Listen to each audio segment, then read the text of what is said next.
2022 railway group D की परीक्षा में एलसीएम और एचसीएफ का एक बहुत ही इंपॉर्टेंट प्रश्न पूछा गया है।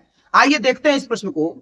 कह रहा है इसमें कि दो संख्याओं का एलसीएम उनके एचसीएफ का 10 गुना है और उनके एचसीएफ और एलसीएम का योग 451 है।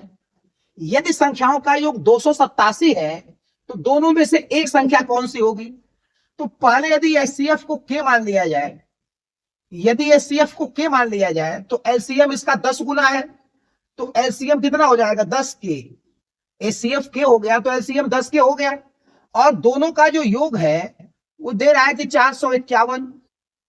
अब यहां 10 के और के को जोड़ देंगे तो ये 11 के हो जाएगा और 11 के का जो मान हो गया वो 451 हो गया। तो के का मान कितना होगा? 11 से काटिए, 11 चौक 44, 11 कम 11, के का मान 41 हो गया। तो के 41 हो गया तो एचसीएफ कितना हो जाएगा? के है यानी 41, तो एचसीएफ 41 हो गया और एलसीएम कितना हो जाएगा इसका? 10 गुना। तो 41 का 10 गुना कितना हो जाएगा? 410। तो एलसीएम 410 हो गया। अब चूंकि दोनों संख्याएं एचसीएफ से कटेंगे, क्योंकि एचसीएफ दोनों संख्याओं में कॉमन होता है, तो अब ऑप्शन से चेक करेंगे तो ये सारी 41 से कट रही हैं, तो ऑप्शन से नहीं हो पाएगा। अब देखिए इसमें संख्याओं का योग 287 दे रहा है। तो एक फार्मूला होता है कि यदि दो संख्याएं ए और बी हैं, यदि दो संख्याएं ए और बी हैं तो इनका गुणनफल क्या होगा? एचसीएफ गुणे एलसीएम होगा। तो दो संख्याएं ए और बी हैं तो इनका गुणनफल क्या हो गया? 41 और गुणे एलसीएम हो गया 410। तो ए इंटू बी बराबर एचसीएफ गुणे एलसीएम।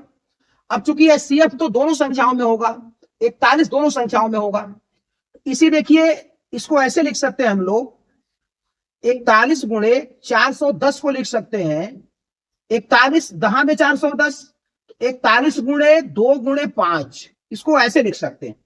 अब चूंकि 41 एचसीएफ है, ये दोनों नंबर में होगा, तो पहला नंबर देखिए ले लीजिए 41 गुणे 2, 41 और 2 को ले लीजिए, 41 गुणे 2 ये पहला नंबर हो गया, यानी पहला नंबर हो गया 82 और सेकेंड नंबर जो होगा 41 गुणे 5, 41 को 5 के साथ ले लीजिए, तो जो दूसरा नंबर होगा 41 गुणे 5 हो जाएगा। तो यदि 41 गुणे 5 करते हैं हम लोग तो 5 एकम 5 और 5 चौक के 20, ये 205 हो गया। अब देखिए जो कह रहा है कि दोनों संख्याओं का योग 287 है, तो 82 और 205 को जोड़ेंगे तो 287 आ भी गया, मतलब संख्याएं हमारी 82 और 205 है। तो एक संख्या इसमें से 82 हो गई, इसका ये चौथा वाला ऑप्शन सही है।